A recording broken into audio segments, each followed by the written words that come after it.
Chapter 18. After these things Paul departed from Athens and came to Corinth, and found a certain Jew named Aquila, born in Pontus, lately come from Italy, with his wife Priscilla, because that Claudius had commanded all Jews to depart from Rome, and came unto them.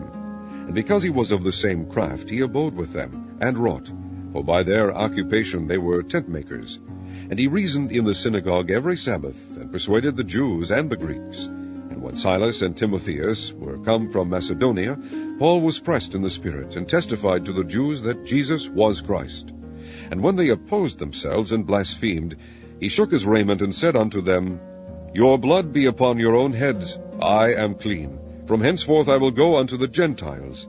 And he departed thence, and entered into a certain man's house, named Justus, one that worshipped God, whose house joined hard to the synagogue.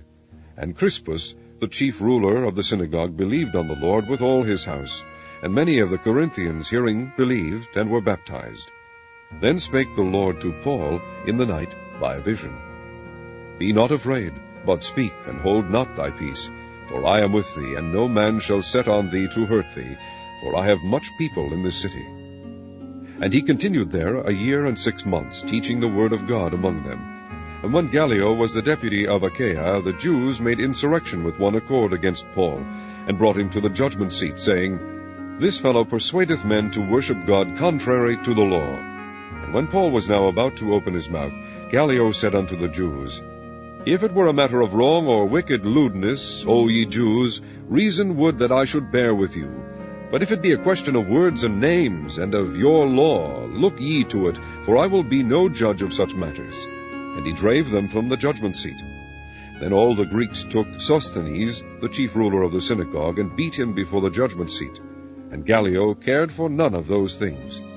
And Paul after this tarried there yet a good while, and then took his leave of the brethren, and with him Priscilla and Aquila, having shorn his head in Cenchrea, for he had a vow.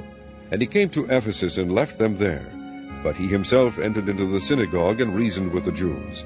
Now when they desired him to tarry longer time with them, he consented not, but bade them farewell, saying, I must by all means keep this feast that cometh in Jerusalem, but I will return again unto you, if God will. And he sailed from Ephesus. And when he had landed at Caesarea, and gone up and saluted the church, he went down to Antioch.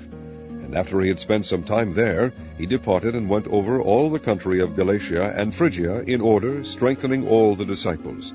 And a certain Jew named Apollos, born at Alexandria, an eloquent man, and mighty in the Scriptures, came to Ephesus.